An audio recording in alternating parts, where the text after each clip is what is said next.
नमस्कार, बहुत स्वागत है आपका। आप देख रहे हैं ग्रांड ज्योतिष सीक्रेट। नवरात्रि के तीसरे दिन देवी के तृतीय स्वरूप माँ चंद्रघंटा की पूजा की जाती है। माता के सिर पर घंटे के आकार का अर्धचंद्र है और इसी वजह से इन्हें चंद्रघंटा कहा जाता है। माँ चंद्रघंटा का वाहन सिंह है और इनकी 10 भुजाएं और 3 आंखें हैं। 8 हाथों में खड्ग, बाण आदि दिव्य अस्त्र शस्त्र हैं। 2 हाथों से ये भक्तों को आशीर्वाद देती हैं और इनका संपूर्ण शरीर दिव्य आभायमान है। इनके दर्शन से भक्तों का हर तरह से कल्याण होता है और माता भक्तों को सभी तरह के पापों से मुक्त करती है। इनकी पूजा करने से बल और यश में बढ़ोतरी होती है। स्वर में दिव्य अलौकिक मधुरता आती है और देवी की घंटे से प्रचंड ध्वनि से भयानक राक्षस आदि भय खाते हैं। तो नवरात्रि का तीसरा दिन भय से मुक्ति के लिए, अपार साहस प्राप्त करने के लिए उपासना के विधान है। इस दिन माँ के चंद्रघंटा स्वरूप की उपासना की जाती है और इनकी मुद्रा युद्ध की मुद्रा है। माँ चंद्रघंटा तंभ साधना में मणिपुर चक्र को नियंत्रित करती हैं और ज्योतिष में इनका संबंध मंगल नामक ग्रह से है।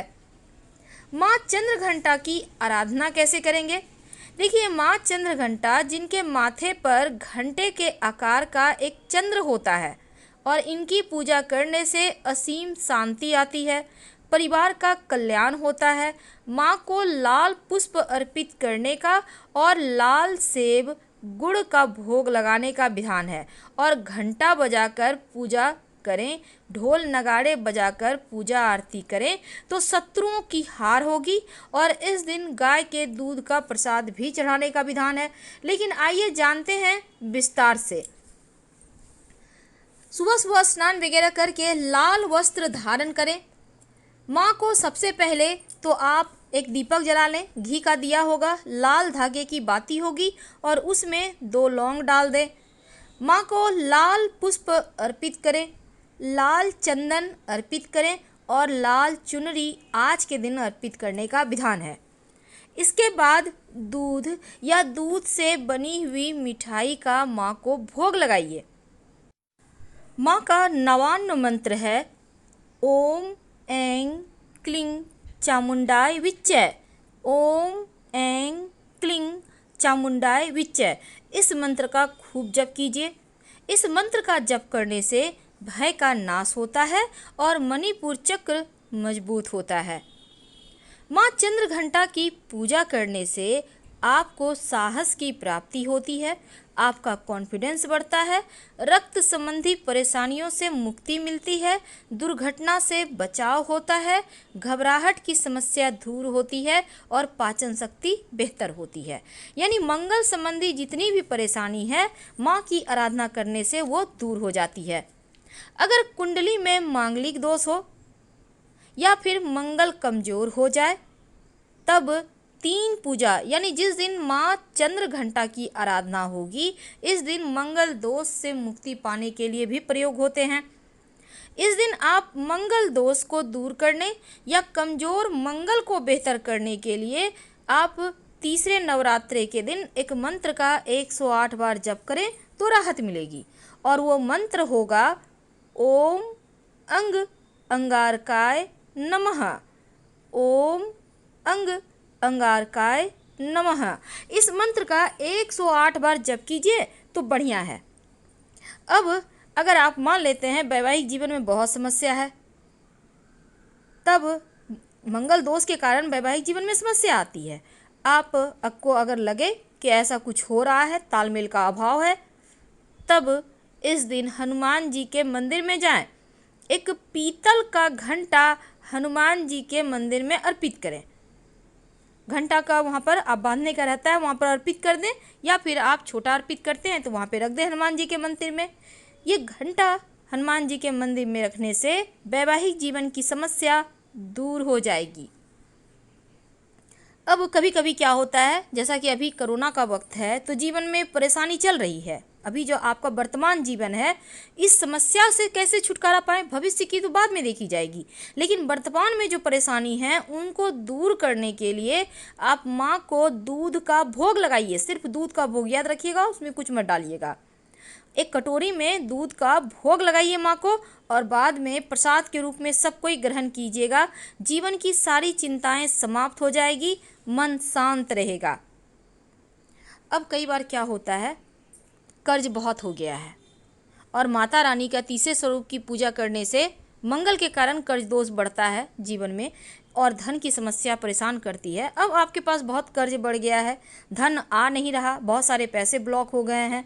एक उपाय और आपके कर्ज की समस्या, धन की समस्या को दूर करेगा। तो क्या करेंगे? सबसे पहले तो आपको चाहिए एक पीपल का पत्ता ले आएं। एक पीपल का पत्ता, याद रखिए। अब आपको थोड़ा सा सिंदूर लेना है और थोड़ी पानी मिलाकर सिंदूर को हल्का सा गीला करें। अब पीपल के पत्ते पर चिकने हिस्से पर रिंग लिखें। इसके बाद माता रानी के चरणों में ये पत्ता रख दें। माता रानी से प्रार्थना करें। वैसे ये उपाय आप तृतीय नवरात्रा के दिन यानी माँ चंद्रघंटा की पूजा में भी कर सकते हैं, या आप मान लेते हैं इस दिन नहीं कर पाए तो किसी भी दिन, किसी भी नवरात्र में किसी भी दिन आप ये उपाय कर लीजिएगा। माँ को सबसे जो पसंद है ज़्यादा, अभी तक हमने आपको कहा दूध का भोग लगाइए, लेकिन माँ को जो सबसे ज़्यादा पसंद है और उसका अगर भोग लगाकर प्रसाद के रूप में खाते हैं तो यकीन मानिए जीवन की हर कष्ट दूर हो जाएंगे। तो पहली वस्तु है रबड़ी। रबड़ी यानी दूध को गाढ़ा करके बनाना है आपको, उसमें मीठी वस्तु जरूर डालिएगा। मिश्री थोड़ा सा रखें, एक प्लेट में सब कुछ सजा के रखें। गुड़ की डली और साबुत धनिया, वैसे आप धनिया की पंजीरी बना सकते हैं, लेकिन साबुत धनिया का ही भोग लगा दें इन सभी चीज़ों के साथ। और इसके बाद जब आप पूजा वूजा कर लें तब घंटा जरूर बजाइए। आपके घर में घंटा होगा ना, तो माँ चंद्रघंटा की पूजा जब करें तो घंटा जरूर बजाना चाहिए। इससे आपकी पूजा स्वीकार हो जाती है और इस दिन का मान रहता है। अब हम एक और बात करेंगे। कई बार आप अपना मकान की प्राप्ति के लिए बहुत प्रयास करते हैं पर मकान का सुख नहीं मिलता, निर्माण कार्य अधूरे रह जाते हैं। तब एक छोटा सा प्रयोग इस दिन कीजिए। आपको चाहिए होगा सफ़ेद कागज और हल्दी का पाउडर। अब इस सफ़ेद कागज पर हल्दी के पाउडर से, यानी पाउडर को आप गीला कर लें थोड़ा सा, अपना नाम लिखिए, अपनी जन्म की तिथि लिखिए और दूर्वा की सहायता से थोड़ा सा गंगा जल इस कागज़ पर, जहाँ पर आपने अपना नाम जन्म तिथि लिखा है, वहाँ पर छिड़क दें। फिर कागज़ को 2 बार मोड़कर या एक ही बार मोड़कर आप भगवान से प्रार्थना करें, लंबी सांस छोड़ें और फिर माँ के चरणों में या मूर्ति तस्वीर के नीचे वहाँ पर साइड में रख दें। माँ से प्रार्थना करें, शीघ्र ही अपना घर का सपना पूरा होगा और आप माँ ने चाहा तो अगले नवरात्र तक अपने घर में रहेंगे। इस दिन माँ चंद्रघंटा की कथा सुनने का भी विधान है, जरूर सुनिए। देवताओं और असुरों के बीच लंबे समय तक युद्ध चला। अब असुरों का जो स्वामी है वो महिषासुर और देवताओं के इंद्र थे। महिषासुर ने देवताओं पर विजय प्राप्त कर इंद्र का सिंहासन छीन लिया और स्वर्गलोक पर राज करने लगा। इसे देखकर सभी देवतागण परेशान हो गए और इस समस्या से निकलने का उपाय जानने के लिए त्रिदेव यानी ब्रह्मा, विष्णु, महेश के पास गए। देवताओं ने बताया कि महिषासुर ने इंद्र, चंद्रमा, सूर्य, वायु, अन्य सभी देवताओं के अधिकार छीन लिए हैं और उन्हें बंधक बनाकर स्वयं स्वर्गलोक का राजा बन गया है। महिषासुर के अत्याचार के कारण पृथ्वी पर वो लोग रह रहे हैं और स्वर्ग में उनके लिए स्थान ही नहीं है। अब यह सुनकर ब्रह्मा, विष्णु और भगवान शंकर को बहुत क्रोध आया। क्रोध के कारण तीनों के मुख से ऊर्जा उत्पन्न हुई और देवगणों के शरीर से निकली ऊर्जा भी उस ऊर्जा से जाकर मिल गई। यह 10 दिशाओं में व्याप्त होने लगी और तभी वहां पर एक देवी का अवतरण हुआ। भगवान शंकर ने देवी को त्रिशूल, भगवान विष्णु ने चक्र प्रदान किया। इसी प्रकार अन्य देवी देवताओं ने भी माता के हाथों में अस्त्र शस्त्र सजा दिए। इंद्र ने भी अपना वज्र और ऐरावत हाथी से उतरकर एक घंटा दिया। सूर्य ने अपना तेज और तलवार दिया और सवारी के लिए शेर दिया। देवी अब महिषासुर से युद्ध के लिए पूरी तरह से तैयार थी।